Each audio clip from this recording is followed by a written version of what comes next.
మన vintage collections, Kadambari collections, పూర్ణిమ prints లో ఎంత కొంటే అంత ఉచితం.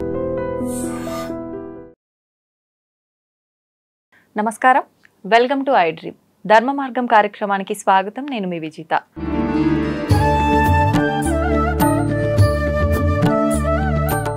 ప్రస్తుతం మనతో పాటు ఉన్నారు శ్రీ విద్యా ఉపాసకులు. గత కొన్ని సంవత్సరాలుగా ఎంతో మందికి ఉపాసన శిక్షణ ఇచ్చిన వారు శ్రీ శ్రీ శ్రీ గురు కరుణామయ్య గారు. ఇప్పుడు గురుగారితో మాట్లాడి మరిన్ని విషయాలు తెలుసుకుందాం. నమస్కారం గురుగారు. శ్రీమాత్రే నమః. గురుగారు, శ్రావణ మాసం వచ్చింది అనగానే ఒక మంచి పండగ వాతావరణము, ఎక్కువగా మాసం అంతా కూడా శుభకార్యాలుకి పెట్టింది పేరుగా మాట్లాడుకుంటూ ఉంటాము. గృహప్రవేశాలు, పెళ్ళిళ్ళు, రకరకాల పండుగలు, పబ్బాలు, పర్వదినాలు, ఫుల్ బిజీ బిజీ బిజీ. అసలు ఆడవాళ్ళకి మామూలు హంగామా హడావిడి ఉండదు ఈ నెలంతా కూడా. మగవాళ్ళు పర్సులు ఖాళీ అవుతుంటాయి, ఆడవాళ్ళు బుట్టలు నిండిపోతుంటాయి పళ్ళతో. అదే శ్రావణ మాసం. అంతే అంటారా గురుగారు? అయితే వ్రతాలు ముఖ్యంగా, రకరకాల పూజలు, ఎన్నో రకాల ఆలయాలకు వెళ్ళడం, దర్శించుకోవడము, రకరకాలుగా చేస్తూ ఉంటారు. అసలు ఎందుకని ఈ మాసానికి ఇంత విశిష్టత అంటారు గురుగారు? ఒకటి, బాగా ఎండలు కాసి ఒక్క తొలకరి జల్లు పెడితే హాయిగా ఉంటుంది. అవును.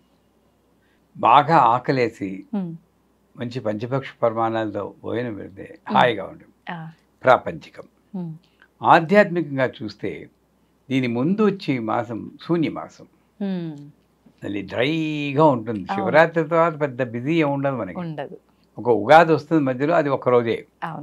మధ్య మధ్యలో ఏం పెద్దగా రావు. శ్రీరామనవమికి వస్తుంది, అక్కడక్కడే వస్తాయి. కానీ శ్రావణ మాసంలాగా ప్రతి మంగళవారం పూజే, శుక్రవారం పూజే. అది శ్రావణ మాసం మధ్య మధ్యలో కృష్ణుడు వస్తూ ఉంటాడు, మధ్య మధ్యలో వరాహ జయంతి అంటారు, హయగ్రీవ జయంతి అంటారు.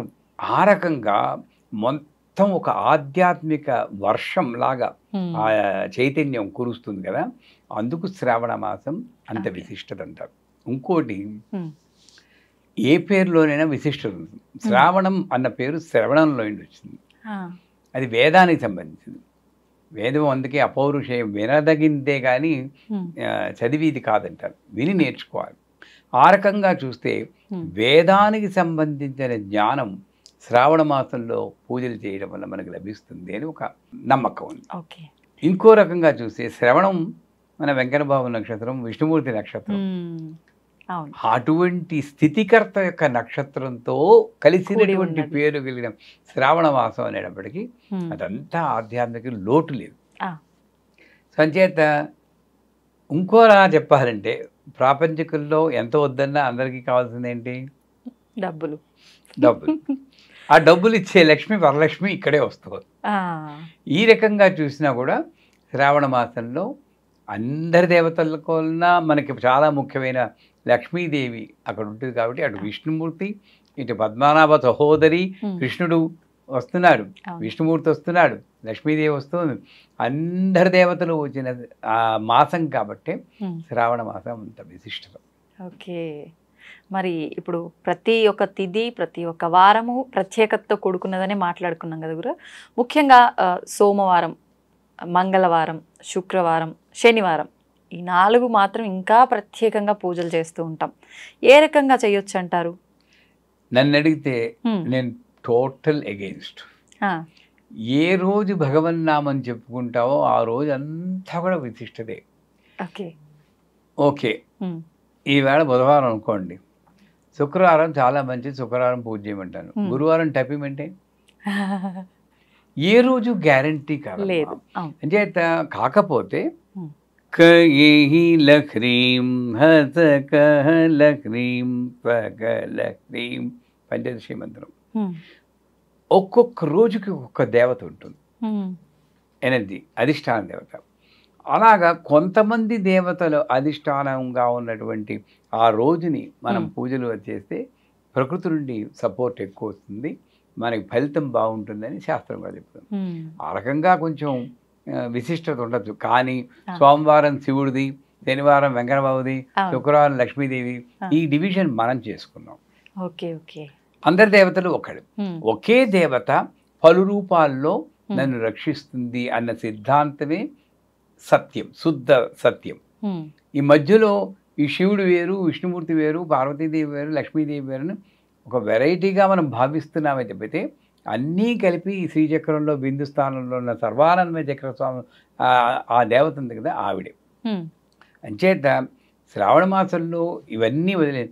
వెంకటేశ్వర స్వామి కాబట్టి విష్ణుమూర్తి యొక్క ఇంకొక అవతారం కాబట్టి శనివారం నాడు వెంకటేశ్వర స్వామి పూజ చేస్తే మంచిది. రైట్. శుక్రవారం నాడు మన లక్ష్మీదేవి ఎలాగా ఉన్నారు. మంగళవారం నాడు మంగళగౌరీ దేవత కొత్తగా పెళ్ళైనటువంటి పెళ్లి కూతుళ్ళకి చాలా మంచిది అంటారు. నిజానికి చెప్పాలంటే గౌరీ పూజని పెళ్లిళ్ళలో చేస్తూ ఉంటారు. అవును గురుగారు. నమ్మకం ఉందా? ముహూర్తానికి ముందు అమ్మాయిని కొంతమంది బుట్టలో కూర్చోబెట్టి తెస్తూ ఉంటారు. మా పద్ధతుల్లో చేస్తాం.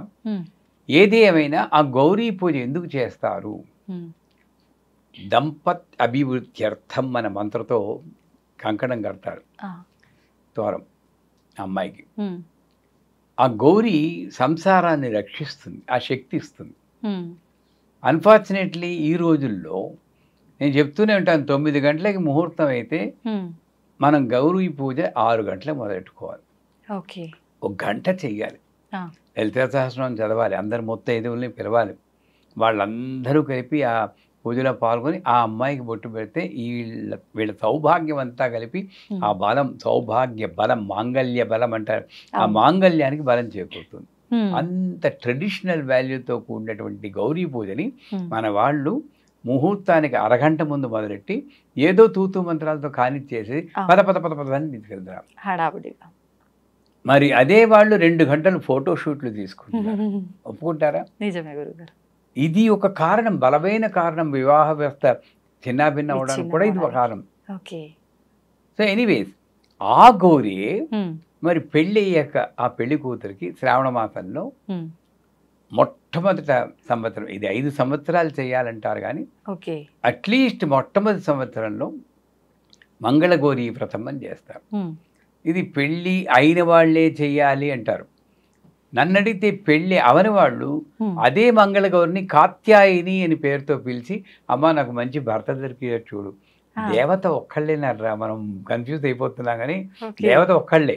అదే మంగళవారం నాడు పెళ్ళి అవని వారు కాత్యాయిని అన్న పేరుతో పూజ చేయండి శ్రావణ మాసంలోనే. అంతేగాని వీళ్ళే పూజ చేయాలి, వీళ్ళు పూజ చేయకూడదు, ఇలాగా సందేహాలతో కొట్టుకుంటున్నాం. మంగళగౌరి వ్రతం ఇలా చేసుకుంటూ పోతే శుక్రవారం నాడు చేసే పూజ ఏం పూజ? వరలక్ష్మి పూజ. సౌభాగ్య లక్ష్మీ బారమ్మ చాలా ఇష్టం. వాళ్ళందరినీ చూస్తే మాకు కూడా కనువిందు ఈ శ్రావణ మాసం. మగవాళ్ళకు కూడా చక్కగా అలంకారాలు కట్టుకుని గలగల పట్టు చీరలు, నగలు గలగల్లాడుతూ మంగళకరంగా కనిపిస్తారు అందరూ. ఆడవాళ్ళందరూ దేవతా స్వరూపులు. సో ఆ శ్రావణ మాసంలో పౌర్ణమి ముందు వచ్చేది శుక్రవారం నాడు అన్నారు. ఇక్కడ కూడా నేను శాస్త్రం మీద నాకు గౌరవం ఉంటే న్యాయంగా ఆ రోజే చేయాలి. పౌర్ణమి నుండి వచ్చే శుక్రవారం. వీళ్ళు దాన్ని అమెండ్ చేసి ఏదో ఒక రీజన్ చెప్పి ఏ శుక్రవారం పర్వాలేదు అన్నారు.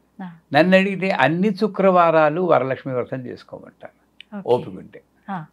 అది కరెక్ట్ పద్ధతి. ఏదో ఒక శుక్రవారం చేయడం అనేది అంత మంచిది కాదు. శ్రావణ శుక్రవారం పౌర్ణమి నుండి వచ్చే శుక్రవారం చేయలేదు సరే, మిగతా 3 శుక్రవారాలు చేయండి. అంటే శ్రావణ మాసంలో లక్ష్మీదేవిని పూజ చేయడం భాగ్యం. శ్రావణ మాసంలో వచ్చే శుక్రవారం నాడు, శుక్రవారం నాడు పూజ చేస్తే శుక్రుడు భోగకారకుడు. ఏ సంసారం ఇంతున్నా డబ్బు ఇంతున్నా 10 రూపాయలు ఉంటే 10 రూపాయలు అనుభవించే భోగమే భాగ్యం. ఆ 10 రూపాయల్లో 9 రూపాయలు అనుభవించి ఇంకొక రూపాయి దానం చేస్తే అది సౌభాగ్యం. రెండింటికి అంత తేడా ఉంది. ఈ రెండింటిని ఇచ్చేటటువంటి తల్లి వరలక్ష్మీదేవి. ఆవిడ్ని మనం ఈ శ్రావణ మాసంలో పూజ చేస్తాం. చూడండి ఎంత విశిష్టత ఉందో నిజంగా. అయితే ఇప్పుడు గురుగారు మీరు అన్నట్టుగా 3 వారాలు చేయకుండా ఒకటే వారమే చేస్తుంటారు. మళ్ళీ ఆ ఒక్క వారం కూడా వీలు పడని వాళ్ళు ఏదో ఒక వారం చూసుకొని పెట్టుకుంటారు. అలా చేయొచ్చు అంటారా? ఎలాగైనా సరే శుక్రవారం నాడు ఏదో ఒక వారం శుక్రవారం నాడు మనకి మనస్సు స్థిరంగా ఉండాలి. చాలాసార్లు మీకు చెప్పాం, ఇది చెయ్యాలి అని తపన ఉండాలి, కానీ ఇది చెయ్యాలే అన్నట్టు చేయకూడదు. తప్పదు రెండింటికి అన్నట్టు. తేడా ఉంది. అవును గురుగారు. ఒక బర్డెన్ కింద భావిస్తూ చేయకండి. ఇది చెయ్యాలి అని తపన ఉంటే నన్ను అడిగితే ఎవరైనా ఉన్నారో లేదో నాకు డౌటే, కానీ శ్రావణ మాసంలో 4 శుక్రవారాలు చేసేయాలి. 4, 5 వస్తాయనుకోండి, ఆ 4 శుక్రవారాలు వరలక్ష్మి వ్రతాన్ని అసలైన అర్థం చేర్చుకుంటూ చేయాలి. మనకి పూజలు ఒక్క వ్రతం చేస్తే ఫలించాలి. వీళ్ళు మంగళగౌరి వ్రతాన్ని 5 సంవత్సరాలు చేయాలన్నారు. ఎందుకు? ఈ కొత్తగా పెళ్ళైనటువంటి పెళ్లి కూతురికి కొత్తగా సంసారంలో ఇవ్వడానికి వెంటనే ఇవ్వలేదు. ఈ గౌరీదేవి యొక్క శక్తి వల్ల మెల్లిమెల్లిగా ఈ పంచేంద్రియాలని మనం కంట్రోల్ చేసుకుని అక్కడ అడ్జస్ట్ అయ్యి బతకాలంటే 5 సంవత్సరాలు నువ్వు చేయాలను. 5 మంగళవారాలు కాదు, 5 సంవత్సరాలు అంటే 5 నాలుగు 20 అనుకోండి. అలాగా వరలక్ష్మి వ్రతం కూడా ఒక్కసారి చేస్తే మనకి ఫలితం ఇవ్వాలి. ఎందుకు మనకి ఇన్నిసార్లు లక్ష్మీ వ్రతం చేస్తున్నా మనకి ఆ భాగ్యం భోగం ఎందుకు కలగలేదంటే దాని అంతరార్థం తెలియకుండా చేస్తున్నాం అన్నమాట. ఏది ఎలా చేయాలో దాని విశిష్టత తెలుసుకుని ఆ తాదాత్మ్యంతో చేస్తే ఒక్క వరలక్ష్మి వ్రతంతో ఆ చారుమతి గల్లు గల్లు ఈ అనుభవాలన్నీ మనం పొందొచ్చు. అది సత్యం. సాధ్యపడుతుందా గురుగారు ఈ కలియుగంలో అనుభూతులన్నీ చెందడం? ఇది సాధ్యపడుతుందా లేదా అని చెప్పడానికి నాకు శక్తి లేదు, కానీ డెఫినెట్గా అనుభవం అయితే కలుగుతుందండి. ఉదాహరణ తీసుకుందాం చూడండి. మీకు తెలుసు, మీ వరలక్ష్మి వ్రతం చేస్తూ ఉంటారు. ఆ వ్రతం ఎలా మొదలవుతుంది? ఏ వ్రతమైనా తర్వాత సెప్టెంబర్లో వినాయక చవితి వస్తుంది. మనం అనుకుంటాం ఆ పూజ టైంలో చేసి ఇదే పూజ అంటారు, కానీ కథ ఏం చెప్తుందంటే పొద్దున్న లేచిన దగ్గర నుండి రాత్రి పడుకుని దాకా ఆ రోజంతా వరలక్ష్మీదేవిని గురించి ఆలోచిస్తూనే గడపాలి. అది ఫస్ట్ ప్రిన్సిపల్ చేయాల్సింది. సో ఆడవాళ్ళందరూ కూడా వరలక్ష్మి వ్రతం చేయాలంటే పొద్దున్నే లేవగానే మంచం మీదే ఓం శ్రీం హ్రీం శ్రీం కమలే కమలాలయే అని మంత్రం కానీ, లేదా లక్ష్మీ క్షేత్రముద్రాంతనయం శ్లోకం కానీ, హ్రీం మహాలక్ష్మి అయిన మంత్రం కానీ, పళ్ళు కూడా తోకోడు, ఆ మంచం మీద చెప్పాలి. అవునా గురుగారు? భయమేస్తుందా? పళ్ళు అమ్మవారి ఆధ్యాత్మిక మార్గంలో వెళ్ళాలి, పూజల్లో పాల్గొనాలి అని అంటే ఖచ్చితంగా మనం శుభ్రంగా ఉండాలి. ఒక ఎగ్జాంపుల్ చెప్తాను. మీరు ఇన్ని భక్తి కార్యక్రమాలు అందరికీ చెప్పిస్తున్నారు, సంఘంలో ఎంతో కొంత మార్పు తెస్తున్నారు. సో విజిత అంటే ఆ లక్ష్మీదేవికి చాలా ప్రేమ వచ్చేసింది. మీరు రేపు పడుకుంటారు, ఇలా పడుకోగానే రేపు పొద్దున్నే శ్రావణ మాసంలో తడుతుంది, అమ్మ విజిత నేనే లక్ష్మీదేవిని నేను అనుగ్రహించడానికి వచ్చాను. ఇప్పుడు ఎక్స్క్యూజ్ మీ పడుకోకుండా వస్తానంటారా? చెప్పండి. అస్సలు మరి పడుకోరండి, ఈ లోపల ఆవిడ పోతుంది. మరి అదే మరి అప్పుడు లేని లాజిక్ ఇప్పుడు ఎందుకు వచ్చింది మీకు? అమ్మో, అప్పుడు అమ్మవారిని ఎలా కాదంటాం గురుగారు ముందు ప్రత్యేక. ఎందుకంటే ఇక్కడ లేదని మీకు చాలా నమ్మకం కాబట్టి తీరుబడిగా పడుకోతున్నాం అంతే. అక్కడ అమ్మ వచ్చేసింది నమ్మకం ఉంది కాబట్టి పడుకోకు కూడా నేను చెప్పగలను. ఓకే, ఇక్కడ తోవడం కాదు, ఇక్కడ తెలవాలి. అంటే అక్కడే చెప్పేసి స్నానపు గదిలో కూడా అమ్మవారి శ్లోకాలు చెప్పుకుంటూ ఓం నమో భగవతే వాసుదేవాయ. ఏ పతివ్రతకైనా భర్త పేరు చెప్తే ఇంకా పొలగించిపోతుంది, లక్ష్మీదేవి వాసుదేవుడి పేరు చెప్తే ఇంకా పొలగించిపోతుంది. అదే ఓం నమో భగవతే వాసుదేవాయ మంత్రంతో స్నానం చేయండి. మీ వరలక్ష్మి వ్రతం స్టార్ట్ అయిపోయింది, అప్పుడే మంచం మీద అయిపోయింది, ఇదైపోయింది. తర్వాత పూజ గదికి వస్తారు. ఈ వంట వండుతున్న ప్రసాదాలు 9 నైవేద్యాలు చేస్తారా, 1 నైవేద్యం చేస్తారా, అది కూడా నేను డిబేట్లోకి వెళ్ళను. వాళ్ళు 9 నైవేద్యాలు చేయాలి, ఇన్ని నైవేద్యాలు చేయాలంటారు. ఎందుకంటారు? నేను ఇంతే నైవేద్యం చేస్తే ఆ నైవేద్యం కాస్త నేను తినేస్తాను, ఇంకోటి పంతను. నేను 9 నైవేద్యాలు ఇంత చేస్తే 10 మందికి పంచడం కోసమే, అందరికీ పంచిదే మహానైవేద్యం. నేను ఒక్కడిని తింటే అది నైవేద్యం. ఇంత తేడా ఉంది. మహానైవేద్యం అంటే ఇది కాదు. సో నా శక్త్యానుసారం పిండి వంటలు చేసుకుని అన్ని స్వీట్లు నేను తింటే ఏమవుతుంది? నాలాగా డయాబెటిక్ అవుతుంది నాకు వచ్చినట్టు. నేనే పంచాలి. అక్కడ కూడా భేదభావం లేకుండా ఇంట్లో పని చేసే పని మనిషికి కూడా నేను పంచగలగాలి. పంచని వాళ్ళు చాలామంది ఉన్నారు. మామూలు పట్టు చీర కట్టుకునే వాళ్ళకే పంచుతారు, మిగతా వాళ్ళు పనికిరారు వాళ్ళకి. ఇది చాలా తప్పు. సో వంట గదిలో వంట చేస్తున్నంతసేపు కూడా లేక ఒకసారి చెప్పుకున్న విగ్రహాలన్నీ గదుల్లోనూ అవును. పెట్టుకొని మా జ్ఞాపకం ఉందా ఓ రోజు గుర్తుంది. చెప్పుకున్నాం. అవునవును. అలాగా ఆ విగ్రహం అన్నపూర్ణమ్మ అక్కడ ఉంటుంది కాబట్టి అక్కడ కూడా అన్నపూర్ణమ్మలో లక్ష్మీదేవిని చూస్తూ ఏదో ఒక శ్లోకం లక్ష్మీ అష్టోత్తరం కానీ లక్ష్మీ సూక్తం కానీ చెప్పుకుంటూ పోనీ మీకు రాదు యూట్యూబ్లో వింటూ. పెట్టేసేయండి, ఆడియో పెట్టండి, అది వింటూ కలిగి పెట్టండి, భగవన్నామం చెప్తూ కలిగి పెడితే అది అమృతం అవుతుంది. అది నిజమైన నైవేద్యం. ఓకే. బా చాలా టైం అయిపోయింది, వరలక్ష్మి వ్రతం ఇంకా ఎప్పుడు అవుతుందో ఏమిటో, మళ్ళీ నేను షూట్కి వెళ్ళిపోవాలి అనుకుంటూ చేస్తే ఆ చక్కెర పొంగల్లో ఎక్కడ మిమ్మల్ని అంటలేదు. అంటే ఆ చక్కెర పొంగల్లో ఎక్కడ నైవేద్యం, అది ఎనర్జీ ఎక్కడ ఉంటుంది? అవును. ఆ రోజంతా కూడా అనమాట. అందుకే వాళ్ళు క్లియర్గా చెప్పాడు, ఆ రోజంతా కూడా లక్ష్మీదేవిని గురించి ఆలోచిస్తూ ఉండాలి. అయిపోయింది. పూజ గదికి వస్తారు. పూజ గదికి వచ్చాక అక్కడ ప్రతి అంశము కూడా చాలా ముఖ్యం. పీఠం ఏర్పరచాలన్నారు. ఆ ఠా తీసేస్తున్నాం, పేట వేస్తున్నాం. అక్కడ ఠా అని ఎందుకు పెట్టాడంటే, ఠా అంటే సంస్కృతంలో నిలువు అని అర్థం. విఠల్ అన్న పదం ఎలా వచ్చిందంటే ఈంటి పెలిస్తే టన్ ఠల్. ఒక ఇటుక వేసి అక్కడ నిలబెట్టాడు. కాళ్ళు పడుతున్నాను అమ్మవారికి, అమ్మా నాన్నకి నిల్చొని ఆయన ఇది పట్టేకి వస్తా అన్నాడు. అంత గొప్పవాడు నామదేవ్. అదే ఈంటి ప్లస్ టల్ దాని మీద నిలుస్తున్నాడు. ఎవరు? కృష్ణుడు. అంచేత విఠల్ అయింది అది. అంటే ఠ అంటే అక్కడ పీఠం స్థిరంగా. ఎప్పుడు పీఠం అవుతుంది? మీరు వేసేది పీట వేసినా హ్రీం మహాలక్ష్మే నమః, హ్రీం మహాలక్ష్మే నమః, హ్రీం మహాలక్ష్మే నమః ఆ చిన్న మంత్రం చదువుగా. అది చెప్తే వెంటనే నాకు కమెంట్లో వస్తాయి, హ్రీంకారం నేను చెప్పచ్చా అండి? చెప్పచ్చా గురుగారు? ఇంకోళ్ళు నేను తిట్టచ్చా అండి అని ఎవరు ఎందుకు అడగండి? మంచి చేయమంటే అది చెప్పచ్చా అండి అంటారు. ఇంకోళ్ళని తిట్టచ్చా అండి ఎందుకు ఎవరు?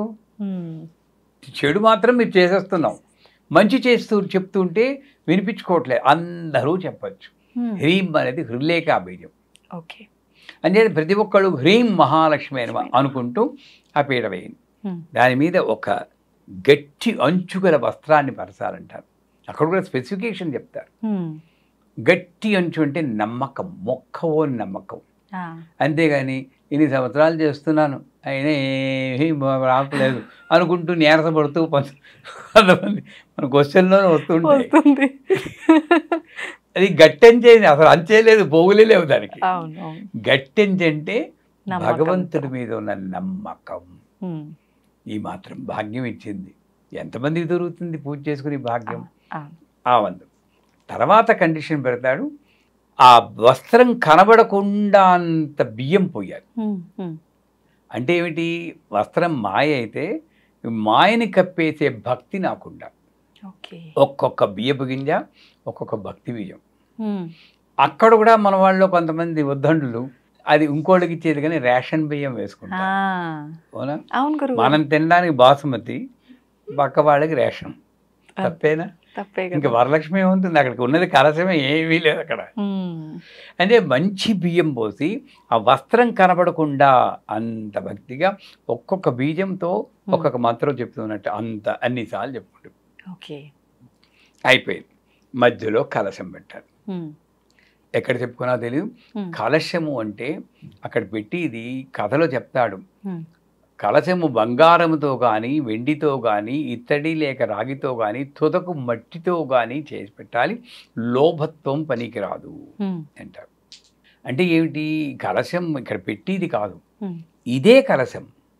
కలశస్య ముఖే విష్ణు కంఠే రుద్ర సమాధిత మూలే తత్రతో బ్రహ్మ మధ్యే మాతృగణాసుత కుక్షౌ దుస్సాగరా సర్వే సప్తద్వీపా వసుంధర. 7 చక్రాలు ఇక్కడ ఉన్నది, 7 సముద్రాలు. అందుకే కలశంలో నీళ్లు పోయాలి. బియ్యం వేస్తుంటారు. ఈ కలశమే మనం శరీరం. ఆ శరీరంలో ఉన్న ప్రాణశక్తే నీళ్లు. నీళ్లుంటే సరిపోతుందా? అందుకే ఒకసారి ఎక్కడో ఆధ్యాత్మికంలో పెద్ద ఆయన అంటారు, నడిచే శవాలు, పెద్ద అంటే శంకరాచార్య చంద్రశేఖర సరస్వతి, నడిచే శవాల్లా ఉండకూడదు, శివాల్లా ఉండాలని. ఒత్తి ప్రాణం మాత్రం ఉంటే నడిచే శవం. అందువల్ల దాంట్లో ఉండాల్సిన గంధ పుష్ప అక్షతలు వేయమన్నాడు. జ్ఞానం, గంధం అంటే అసోసియేషన్. ఇది వేస్తూ గంధాన్ని పట్టుకుని అమ్మ నాకు లోపల బయట కూడా మంచి అసోసియేషన్, లోపల ఆలోచనలు మంచిగా ఉండాలి, బయట జనాలు నా చుట్టాలు స్నేహితులుగా మంచిగా నన్ను సన్మార్గంలో నడిపించేటట్టు అంత ధ్యానం చేస్తూ వేయాలి. ఎవరు వేస్తున్నాం? గంధం పుష్పం అక్షతం పెట్టేసేయడం ఇలా చేయకూడదు. పట్టుకుని ఒక్కసారి ధ్యానం. ఆ ఒక్కరోజైనా సరే ఇంకే ప్రోగ్రాము లేదు నాకు, ఇదే ప్రోగ్రాం. ఇంతగా చేస్తే వరలక్ష్మి వ్రతం ఇంతేనండి, చిన్నదే. ప్రకృతి వికృతి చేస్తే అయిపోతుంది. వినాయక చవితి కూడా ఇంతదే. ఎందుకు ఇంత దాంట్లో అంత ఫలితం ఉంటుంది? మొదటి నుండి నేను ఇలా చేస్తే అంత ఫలితం వస్తుంది. ఓకే. గంధం వేస్తూ ఆ ధ్యానం చేయాలి. పుష్పం, మంచి చిన్న పుష్పం తీసుకోండి. అమ్మ నా హృదయం కూడా విశాల హృదయం ఉండేటట్టు అనుగ్రహించు తల్లి, నేరో మైండ్ మొగ్గలా కాదు అని చెప్పి అలా తలుచుకుని విశాల హృదయంతో దాన్ని వేస్తారు. అక్షతలు, నడుం విరక్కూడదంటారు అక్షతలకి. విరిగిన నూకలా వేస్తుంటారు కొంతమంది, రవ్వలాగా. అసలు విరక్కూడదు. అందుకే బాస్మతి రైస్ని తీసుకుని కొంచెం పసుపు కలిపి ఒక చుక్క నెయ్యి వేసి దాంతో అక్షతలు చేసుకోవాలి. నీళ్లు కలిపి చేస్తే అది మెత్తబడిపోయి విరిగిపోతుంది. విరిగితే దాని క్షతము కానిది అక్షత అంటే విరగంది. విరగంది అని చెప్తే నేను విరిగిన రవ్వ వేస్తే ఉపయోగం ఉంది. ఆ అక్షతలు పట్టుకుని అంటే మొక్కవోని సంకల్పం అంటారు.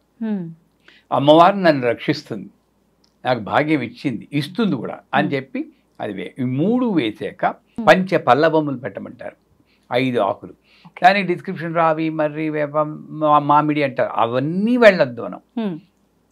ఎప్పుడు దొరికి 5 మామిడి ఆకులు కానీ 5 తమలపాకులు కానీ తిరగేసి పెట్టాలి ఆ కోసం పైకి వచ్చేటట్టు.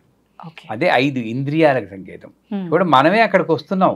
ఇక్కడ ఉన్నదే దేహము, ప్రాణము, వాసనలు, ఆధ్యాత్మిక వాసనలు, ఇంద్రియములు వచ్చాయి. దీని మీద ఒక కొబ్బరికాయను పెట్టాలి. ఇక్కడ కూడా పీచు తీసేయాలా, పీచు ఉంచాలా, రెండూ కరెక్టే. పీచు తీసేది కరెక్టే, పీచు తీయకపోవడం కరెక్టే.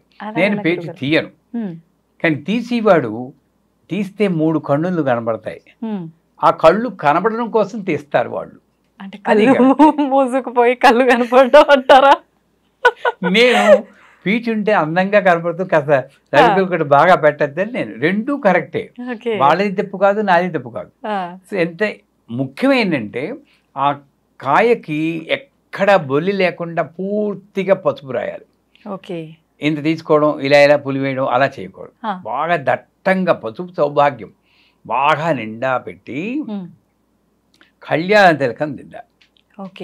మీకు 2 అమ్మాయిలు అన్నారు కదా, ఆ దిద్దుతూ అమ్మా నా పిల్లలకి మంచి భర్త, ఎప్పుడు కళ్యాణ వయస్సు వస్తుందో అప్పుడు మంచి భర్త లభించేటట్టు నీకు కళ్యాణ తిలకం దిద్దుతున్నాను కదా, వాళ్ళకు కూడా కళ్యాణ తిలకం దిద్ది యోగ్యతను నాకు కల్పించు.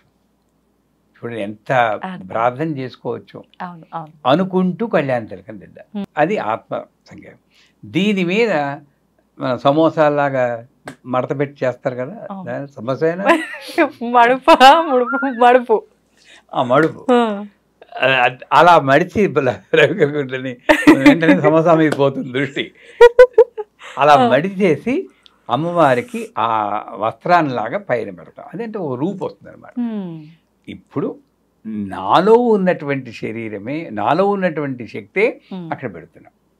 అందుకే కథలు చెప్తాడు, కలశం మీద అమ్మవారిని ఆవాహన చేయాలంట. ఏ కలశం? ఈ కలశం కాదు, ఈ కలశం మీద అమ్మవారిని ఆవాహన చేయాలి. ఎప్పటి నుండి? పొద్దున్న మంచం మీద లేచిన దగ్గర నుండి. భయపడిపోకూడదు, రేపు చెయ్యాలి మీరు. లక్ష్మీ క్షీరసముద్రం, అర్థమైందా? సరే, అయిపోయాక ఇంకా మామూలుగా మిగతా కథలన్నీ మామూలు చేస్తారు. చేశాక 9 పోగులు గల తోరణం కట్టుకోండి. 9 ముళ్ళు వేసి 5 పోగులు 9 పోగులు కొంటారు. అక్కడ కొట్టుకుంటూ చచ్చిపోతూ ఉంటారు. అది ఇది కరెక్ట్, ఇది కరెక్ట్, ఏదో ఒకటి 5 పోగులనే వేసి 9 ముళ్ళు వేసి కట్టుకోండి. ఎందుకు? నవయోన్యాత్మక శరీరం నవరంధ్రాలతో నవమాసాలు చెరబడి నవరంధ్రాలతో భూమిపై దిగబడి మానవ శబ్దంలో ఉన్నటువంటి నవశబ్దాన్ని జోడించి మనం ఉన్నాం. నవ అన్నదానికి అందుంది. అందుకు ఆ 9 గ్రంథులు ముళ్ళు వేసి, ఇవన్నీ గ్రంథి అంటే ఏమిటి? ఈ కాస్మిక్ ఎనర్జీ ఫ్లో అవ్వకుండా ఉండే అడ్డు. మనకి 3 చెప్పారు లలితా సహస్రం, బ్రహ్మగ్రంథి, విష్ణు గ్రంథి, రుద్రగ్రంథి. 3 కాదు ఇంకా 6 గ్రంథులు యాడ్ చేసి నాలో ఉన్న అడ్లు, అవి ఆ అడ్లుకి అధిష్టాన దేవత ప్రథమ గంధిము కమలాయనమ ఏదో మంత్రాలు ఉంటాయి. ఆ పేర్లు చెప్పి అన్ని 9 గంధుల మీద పసుపు కుంకుమ వేసి తోరం కట్టుకోవడం వల్ల నాలో ఆధ్యాత్మిక శక్తి అడ్డు లేకుండా ప్రవహించుకాక. అది తోరం మంత్రం కూడా ఉంది. ఆ మంత్రంలో అర్థం ఇదే, సౌభాగ్యం నాకు వచ్చుగాక. పద్నామి దక్షిణే హస్తే అని నవసూత్ర ప్రభం అని వస్తుంది కదా, ఆ సౌభాగ్యం వచ్చుగాక అని కట్టుకోవాలి. తర్వాత వాయనం ఇవ్వాలి అంటారు. అక్కడేంటి, వాయనంలో 9 బూర్లు పెట్టి మంగళ ద్రవ్యాలని పెట్టి పసుపు కుంకుమ గాజులను పెట్టి ముత్తైదుకి ఇస్తారు. ఏమంటారు, ఇస్తినమ్మ వాయనం పుచ్చుకున్న వాయనం, ఇస్తినమ్మ వాయనం అక్కడ ఏంటి తెలుసా అండి, అసలు ఒకసారి ఇచ్చి ఊరుకోవాలి. ఇస్తున్నాం పుచ్చుని ఎందుకంటే ఎవరికైనా డౌట్ వచ్చిందా? నిజమే గురుగారు, ఎందుకని? ఎందుకంటే అది ఇచ్చేది యాక్చువల్గా ఆ సువాసినికి ఇవ్వట్లేదు మీరు, ఆ సువాసిని రూపంలో ఉన్న వరలక్ష్మీదేవికి ఇస్తున్నారు. ఇస్తినిమ్మ వాయనం. అక్కడ ఉన్నవి చీర రవికలు కూడా కాదు, నా భక్తి, నా శ్రద్ధ, నా నమ్మకము, నా సరెండర్, శరణాగతి అన్న వాయనం నేను ఇస్తున్నాను. పుచ్చుకున్న వాయనం ఆవిడ సంతోషించి నాకు సౌభాగ్యం ఇచ్చేస్తుంది, అది నేను పుచ్చుకుంటున్నా. మరి పుచ్చుకుంటే 3 సార్లు పుచ్చుకుంటే బాగా గట్టిగా ఉంటుంది కదా. ఇచ్చిన వాయనం పుచ్చుకున్న వాయనం, ఇచ్చిన ఇది కంటిన్యూస్, అది 3 సార్లు కాదు, 4 సార్లు 5 సార్లు 8 సార్లు చెప్పుకున్నా పర్లేదు. అలా 10 సార్లు చెప్తే ఆవిడ ఇవ్వమ్మా నేను ఇండిపోవాలని టైం అయిపోతుంది. అదే ఒక మినిమం 3 సార్లు చెప్పుకునే తర్వాత పూజ చేసిన బ్రాహ్మణుడికి యథాశక్తి దక్షిణ ఇచ్చి సంస్కరించాలంటారు, అది ఆచారం. పోతే కథకు వస్తే, కథ మన వాళ్ళు తెలిసిన కథ అయినా కదా అని గడగడగడగడగడా చేస్తారు. దాంట్లో ముఖ్యమైన వాక్యాలు మర్చిపోతున్నాము. ఏంటవి గురుగారు? ఆవిడ పేరే ముఖ్యం. ఫస్ట్ చారుమతి. చారు అంటే ఏంటి? 4 అదొకటి, చారు అనేది పైనాపిల్ చారు, మిరియాల చారు, అది కాదు. చారు అంటే సంస్కృతంలో అందమైన అని అర్థం. చారు హసన్, చారు హాస, ఆ పేర్లు మంచిగా నవ్వివాడను. చారు హసన్. చారుమతి అందమైన బుద్ధి కలది. అంటే హీరోయిన్కి అందమైన బుద్ధి ఉంది, ముందే చెప్పేస్తున్నారు క్యారెక్టర్ని అంతా. అందమైన బుద్ధి ఎలా ఉంటుందో వర్ణిస్తాడు. ఇది ముఖ్యం వరలక్ష్మి వ్రతం. ఇది కానీ అనకూడదు. కానీ 9 రకాల నైవేద్యాలు చేసేయచ్చు మీరందరూ, 21 చేసేస్తారు, వాయనాలు ఇమ్మంటే ఇస్తారు. ఈ ఒక్క లైను పాటించడానికి ఇంకో జన్మెత్తాలి, శ్రమించాలి అలా. అందుకు ఎందుకంటే చారుమతి దేవి ఉదయాన్నే నిద్రలేచి, అదే కష్టం మనకి, సూర్యుడు రావడానికి ముందే లేవాలి. గయ్యాళిగాక మితముగా సంభాషించు, ఇది కూడా కష్టం, ఇంకా కష్టం వస్తుంది. పెనిమిట్ని అత్తమామలను దైవముగా భావించి, అంతే ఇంకైపోయి. ఇంక వరలక్ష్మి వ్రతం చేయడం ఇంపాసిబుల్. చేయకున్నా ఏం లేదు, మేము ఎందుకు చూస్తాం. అలాగే ఇదే మెయిన్. భర్తను అత్తమామలను దైవంగా ఆ ఒక్కరోజైనా భావించండి రా బాబు. మా అమ్మగారు ఇప్పటికీ నేను గుర్తుంది, 3:30కి లేచి మా నాన్నగారి కళ్ళకి అద్దుకుని మంగళసూత్రం తీసుకుని ఇలా అద్దుకుని అప్పటి నుండి మొదలెడుతుంది అనమాట స్తోత్రాలు. ఈ రోజుల్లో అలా చేసేవాళ్ళు లేరు. ఇది సరెండరా బానిసత్వమా అలా ఆలోచించకూడదు. స్త్రీలో ఉన్న గొప్పతనం అది. వాడు ఎలాంటి వాడైనా సరే తల్లి హృదయం ఎలా ఉంటుందో అలాగ సరెండర్ అయ్యేదే నిజమైన స్త్రీ. అలాంటి స్త్రీలు రుద్రం చదవక్కర్లేదు, పురుష రుద్రం చదవక్కర్లేదు. ఆ చదవక్కర్లేని దాన్ని మార్చి మన వాళ్ళు చదవకూడదని పెట్టి అసలే ఎవరికి కావాలో అవసరం అక్కడే వాళ్ళని చదవనీయకుండా చేస్తారు. ఇక్కడ లోపం. అంచేత గయ్యాళిగాక మితంగా సంభావించు, భర్తను పెనిమిటిని అత్తమామను దైవంగా భావించి వాళ్ళు నమస్కరించి, ఇంత మంచిగా ఉంటే ఎవరికి నచ్చదండి. ఆవిడ కాళ్ళలోకి వచ్చేస్తారు, నేను నిన్ను అనుగ్రహిస్తాను అలా చెప్పేస్తుంది. అక్కడ ఇంకోటి, తనకొచ్చిన కల్ని ముందు భర్తకి అత్తమామలకు చెప్పి వాళ్ళ అనుమతి తీసుకుని వచ్చిన స్నేహితులకి చెప్తుంది, చెలికెత్తలకి చెప్తుంది. అంటే స్వార్థం లేదు అక్కడ. నేను ఒక్కదానే, మనకి ఇప్పుడు ఏదైనా వచ్చిందనుకోండి ముందు మనం వెళ్ళిపోయి, ఆ స్వార్థం లేదు. చెలికెత్తలు చేస్తారు, సరే పూజ చేస్తారు అందరూ. అక్కడ కూడా పౌర్ణమికి ముందు వచ్చే శ్రావణ శుక్రవారం ఎప్పుడు వచ్చినా అని ఆతురతతో ఎదురు చూస్తారు. వాళ్ళు ఉత్సాహంతో ఎదురు చూస్తారు, మనం బెంగతో ఎదురు చూస్తాం. ఏవి ఎలా చేస్తానో ఏమిటో ఇంతమంది అవునవును. పిలిచేసాను అనుకుంటాం. బ్యాక్గ్రౌండ్ కూడా ఉత్సాహంతో ఎదురు చూశారు. ఆ, ఈ క్యారెక్టర్స్ అన్నీ నాలో రావాలి. నాలో అంటే పూజ చేసే చేసే వాళ్ళు. అలా ఉన్నప్పుడు అంత తాదాత్మ్యంగా చేస్తే, అలాగే ఒక పుష్పం తీసుకుని ఐం హ్రీం శ్రీం ప్రకృత్యే నమః శ్రీం ఐం హ్రీం శ్రీం విద్యాయ నమః శ్రీ ఇలా వెయ్యాలి. ఇంకా మీకు ఓపిక ఉంటే ఓం శ్రీం హ్రీం శ్రీం కమలే కమలాలయే ప్రసీద ప్రసీద శ్రీం హ్రీం శ్రీం ఓం మహాలక్ష్మి అయిన మంత్రం, ఆ మంత్రాన్ని ముందు వెనక పెట్టి అష్టోత్తరం చేయండి. లక్ష్మీదేవి ఇంట్లో కూర్చుంటుంది స్థిరంగా. అంత గొప్ప. కనీసం ఐం హ్రీం శ్రీం ప్రకృతి అంత నెమ్మదిగా పుష్పం వేస్తూ చేయాలి. ఒక ప్రదక్షిణ చేయగానే కాలికి గల్లు గల్లు అని శబ్దం ఏర్పడుతుందంట. మనకి ఎందుకు గల్లు గల్లు శబ్దం రాదు, కేళ నొప్పులు వస్తున్నాయంటే మనకి అంతరార్థం గ్రహించటం లేదు, లిటరల్ మీనింగ్ తీసుకుంటున్నాం. వాళ్ళకు వచ్చేయ అంటే అది కాలంలో ఆకు జరిగింది, అది వేరే విషయం. మన ఎసెన్స్ తీసుకుంటే ప్రదక్షిణానికి మంత్రం ఏంటి? ఆత్మ ప్రదక్షిణ త్రయ నమస్కారాన్ని సమర్పయాం అంటే 3 సార్లు ఆత్మ ప్రదక్షిణ చేయాలి. గిరగిరా ఇలా తిరగడం కాదు. ఇక్కడ నుండి పైకి కుండలిని శక్తి మూలాధారం శాస్త్రానికి వెళ్ళి మళ్ళీ మూలాధారానికి వస్తే ఒక ప్రదక్షిణ. అంటే నిజంగా యోగ మార్గంలో నన్ను నేను పరిశీలిస్తూ నేను నడిచి జీవన దారి సరిగ్గా ఉండాలి అనేది ఆత్మ విచక్షణ, సెల్ఫ్ ఎవాల్యుయేషన్ అది చేసుకోవాలి. అది మొదటి ప్రయోగం. అలా చేస్తే గల్లు గల్లుమన్న గజ్జలు కాదు, ఇదేముంది రేపు పొద్దున పారేస్తాం. ఇది అనాహత అనుసంధానం కరిష్యే అంట. లోపలున్న అనాహత శబ్దం వినిపిస్తుంది, ఓంకారంలాగా. అంత హై లెవెల్ ఇప్పటికీ ఉంటుంది. ప్రాణఘోష అని మనకి వినబట్టం లేదు, ఆ శబ్దం వినబడింది. ఇకపోతే 2వ ప్రదక్షిణ చేస్తారు. ఒంటినింత దగద్దగాయమైన ఆభరణాలు వస్తాయండి. మనం చూసుకుంటే ఏముండవు అక్కడ. ఏంటి ఆభరణం? ఆభ అంటే కాంతి.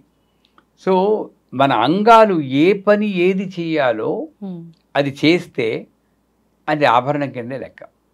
నాలుక ఎప్పుడు ఒక రోజులో మేజర్ పోర్షన్ భగవన్ నామని చెప్పాలని అప్పటి శాస్త్రం. ఇప్పుడు కనీసం 5 నిమిషాలు చెప్పండి అని మొత్తుకుంటుంది అమ్మ. అందుకే బిల్వమంగడు ఆ రోజుల్లో రాశాడు, జిహ్వే రసజ్ఞే మధుర ప్రియత్వం సత్యం హితన్వా పరమం వదామి అవర్ణయేదా మధురాక్షరాణి గోవింద దామోదర మాధవేది. అంటే రసమెదిగిన నాలుక అది ఇది మాట్లాడి ఎందుకు నీ జీవితాన్ని వ్యర్థం చేసుకుంటావు? 3 పదాలు ఉన్నాయి, గోవింద దామోదర మాధవ. 3 పదాల్లో ఒక్క పదం చెప్తే నీ జన్మ చరితార్థం అవుతుంది. ఒక నాలుగుకి అంత వాల్యూ ఇచ్చాడు విలువంగళ్ళు. ఈ దేహాన్ని ఎంత ఉపయోగిస్తున్నాం? పొద్దున్న లేతే గాయగా ఏమైనా అరుస్తూ ఉంటాం కదా. ఇలా అరవకుండా నాలుకని కొంత భాగమైనా సరే అమ్మవారి స్తోత్రమో ఏదో స్తోత్రం, ఇది ఆభరణం. ఇలాగ ప్రతి ఇస్తూన చెయ్యి ఆభరణం, ఇది గాజులు.